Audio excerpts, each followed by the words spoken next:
Meu nome é Aline, sou de Belo Horizonte e naquela época eu tinha 29 anos.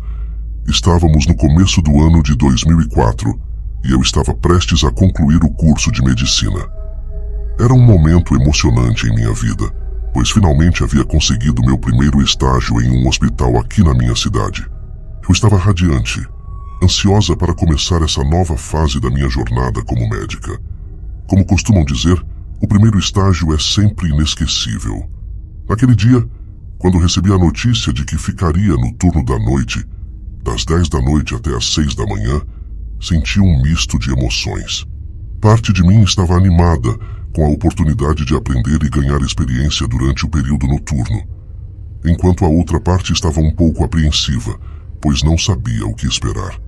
Eu sabia que as noites no hospital podiam ser imprevisíveis, com emergências, pacientes inquietos e às vezes uma atmosfera mais sombria e silenciosa.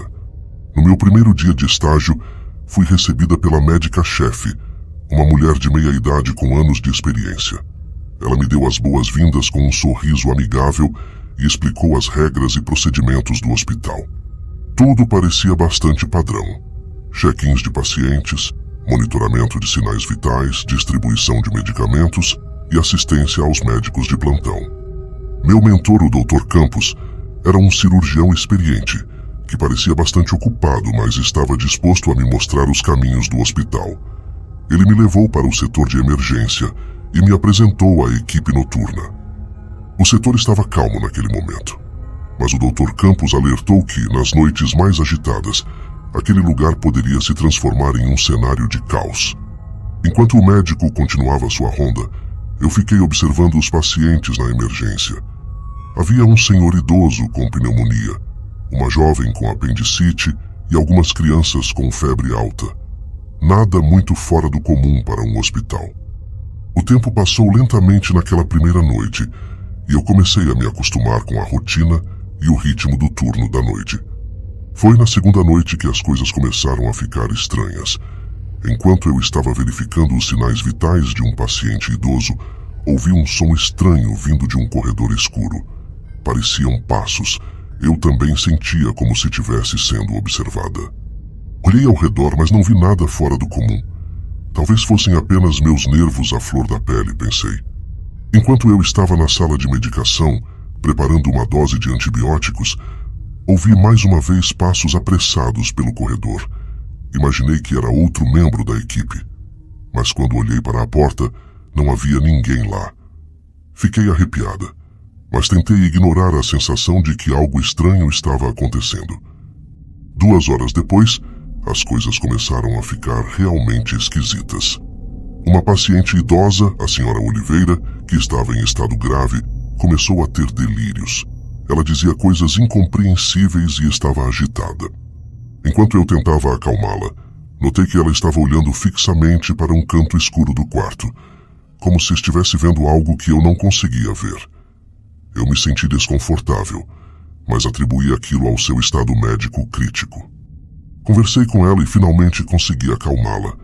Ela se deitou e adormeceu quase de imediato. Quando cheguei na sala de repouso, escutei outros membros da equipe comentando sobre coisas que haviam visto ou ouvido durante o turno da noite. Alguns mencionaram passos apressados pelos corredores, enquanto outros alegavam ter ouvido vozes falando seus nomes. Eu estava começando a ficar realmente assustada. Enquanto eu estava fazendo uma ronda de rotina, senti uma súbita sensação de frio intenso. Era como se uma corrente de ar gélido tivesse passado por mim, mesmo que todas as janelas estivessem fechadas. E então ouvi passos e uma voz baixa falando: "Você precisa vir aqui, Aline." Fui até o corredor e, apesar do meu coração disparado, não vi ninguém. O ambiente estava frio, eu não estava me sentindo bem. Liguei para o Dr. Campos e relatei o que estava acontecendo, esperando que ele pudesse me tranquilizar. O Dr. Campos, no entanto, parecia sério quando chegou ao meu lado. Ele me disse que muitos funcionários noturnos relatavam experiências inexplicáveis ao longo dos anos, principalmente os novatos. Ele também admitiu que, embora não tivesse uma explicação lógica para o que estava acontecendo, ele próprio já havia testemunhado eventos estranhos durante seus anos de serviço noturno. Aquelas palavras não me confortaram em nada. Eu me sentia cada vez mais como se estivesse sendo observada, como se algo estivesse à espreita. E então, naquela mesma noite, aconteceu algo que me fez questionar a minha sanidade. Eu estava cuidando de um paciente no quarto 305, quando ouvi um grito agudo e desesperado vindo de outro quarto.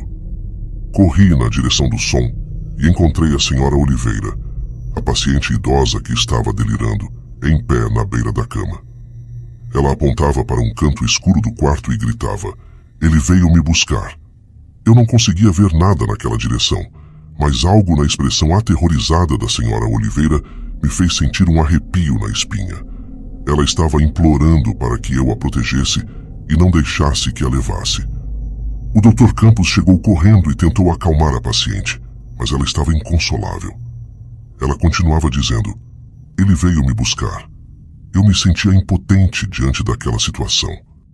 Estava quase amanhecendo e o meu turno estava chegando ao fim. Eu me sentia consumida e tudo o que eu queria era chegar em casa e dormir. Assim que cheguei para mais um dia de estágio, fui para o refeitório e lá estava vazio. Eu escutava passos apressados ecoando pelo corredor e eles pareciam ser o eco de uma realidade distorcida. Cada noite que passava, eu me sentia como se estivesse mergulhando cada vez mais fundo em um pesadelo. Naquela noite específica, eu estava na ala dos queimados quando resolvi sair da ala para ir ao banheiro. Quando olhei para trás, vi um médico andando apressadamente e entrando na ala dos queimados. Achei estranho, pois naquela noite, quem estava encarregada desse trabalho era eu e minha colega enfermeira. Apesar da estranheza da situação, poderia ser apenas um colega querendo alguma informação. Afinal, hospitais são lugares onde médicos e enfermeiros circulam constantemente. Mas o que aconteceu em seguida desafiou a lógica e a razão. Quando retornei à ala dos queimados, me aproximei da minha colega e perguntei: quem era aquele médico que entrou aqui há 3 minutos? A expressão de incredulidade em seu rosto me atingiu como um soco. "Tá maluca, menina?" Ela respondeu com seus olhos arregalados. "Hoje não tem ninguém aqui além da gente e os pacientes que estão de cama. Não vi nenhum médico entrar aqui." Eu não sabia como reagir. Tudo o que eu tinha visto parecia tão real, tão vívido. Como poderia tudo aquilo não ser real? A incerteza e o desconforto se misturaram em minha mente e comecei a me questionar se estava, de fato, perdendo a sanidade. Eu sabia que eu não estava sozinha em minhas experiências. Muitos dos novatos compartilhavam histórias semelhantes, eventos inexplicáveis que desafiavam a nossa compreensão. Eles relataram escutar passos apressados, uma voz baixa chamando seus nomes, mas nenhum chegou a ver nada. O Dr. Campos, nosso mentor experiente, tentou lançar alguma luz sobre a situação. Ele compartilhou conosco a história do médico-chefe antigo do hospital. Esse médico-chefe era conhecido por ser extremamente rígido. Ele supervisionava os novatos, cobrava muito e sempre queria que os novatos fizessem um trabalho impecável. Ele se tornou uma figura temida. Depois que ele faleceu, dizem que sua alma permaneceu no hospital. O Dr. Campos não acreditava muito nisso, apesar de ele ter vivido experiências desconfortáveis ao longo dos anos. Mas ele falou que era uma possibilidade, por mais que ele não quisesse acreditar nisso. A sensação de que algo sobrenatural estava envolvido começou a se intensificar, e eu comecei a me questionar se a teoria do espírito do médico-chefe poderia ser verdadeira. Mas aqui está a parte que eu gostaria de compartilhar com vocês. Na verdade, eu sempre fui uma pessoa cética, inclinada a encontrar explicações lógicas para eventos inexplicáveis. Mesmo com todas essas experiências estranhas, eu hesitava em aceitar o sobrenatural como a explicação definitiva. No entanto, aquele estágio de medicina e as experiências inexplicáveis que vivi nele mudaram minha perspectiva. Comecei a perceber que o mundo é muito mais complexo do que nossas mentes racionais podem compreender. Há coisas que estão além da nossa compreensão humana. Fenômenos inexplicáveis que não podem ser facilmente explicados pela ciência. Mesmo que eu nunca tenha encontrado uma resposta definitiva para o que aconteceu naquele hospital, aquela experiência me ensinou a aceitar a possibilidade de que existem coisas que não podemos explicar.